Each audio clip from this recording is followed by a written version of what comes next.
विद्यार्थी मित्रांनो, सर्वांचं स्वागत आहे YBT अकॅडमी या मराठी एज्युकेशनल यूट्यूब चॅनलवरती। मित्रांनो, अन्न नागरी पुरवठा व ग्राहक संरक्षण विभागाच्या या ठिकाणी फेब्रुवारी महिन्याच्या शेवटच्या आठवड्यामध्ये पेपर झालेले होते। त्याच्यानंतर आतापर्यंत मे महिना संपस्तोपर्यंत आतापर्यंत खूप मुलं या ठिकाणी वाट बघत होते आणि शेवटी या ठिकाणी त्या निकालाबाबत अपडेट आलेली आहे आणि निकाल कधी लागणार आहे सविस्तर त्यांनी सांगितलेले आहे। अशाच प्रकारचे अपडेट सर्वात प्रथम बघत राहण्यासाठी YBT अकॅडमी या यूट्यूब चॅनलला सबस्क्राइब नक्की करा आणि सोबतच बेल आयकॉनलाही ऑन करा आणि म्हणजे आपले नवनवीन व्हिडिओ तुम्हाला नक्की बघायला भेटतील।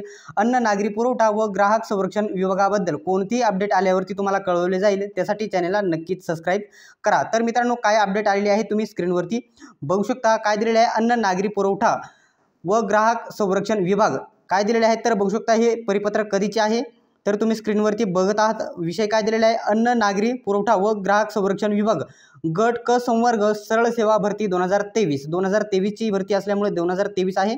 तर या ठिकाणी स्क्रीनवरती बघू शकता काय दिलेले आहे, महाराष्ट्र शासनाच्या अन्न नागरी पुरवठा व ग्राहक संरक्षण विभागाअंतर्गत गट क मधील पुरवठा निरीक्षक संवर्गातील एकूण किती तर बघू शकता 324 पदांच्या भरतीकरिता दिनांक कधी बघू शकता 26, 27, 28 या रोजी या ठिकाणी 26, 27, 28 फेब्रुवारी 2024 रोजी उच्च बघू शकता उच्च स्तर लिपिकच्या एकूण 21 पदांच्या भरतीकरिता 29 फेब्रुवारी 2024 रोजी परीक्षा घेण्यात आली आहे।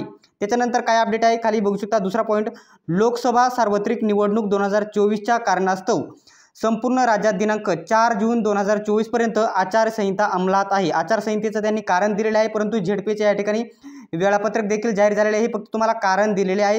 हे म्हणतात की या ठिकाणी 4 जून नंतर तुमचा निकाल जाहीर केला जाईल। नंतर बघू शकता सबब या ठिकाणी प्रस्तुत परीक्षेचा निकाल आचारसंहिता संपल्यावर म्हणजेच दिनांक 4 जून 2024 नंतर घोषित केला जाईल, याची सर्व परीक्षार्थींनी नोंद घ्यावी। तर मित्रांनो, हे त्यांना फक्त कारण दिलेलं झालेले आहे, कारण या ठिकाणी आजचा या ठिकाणी काल परवा या ठिकाणी जे झेडपीचे वेळापत्रक त्यांनी जाहीर केलेले आहे, आचारसंहिता संपून गेलेली आहे। आपल्या महाराष्ट्रामध्ये 20 मे पासून वोटिंग संपलेली आहे।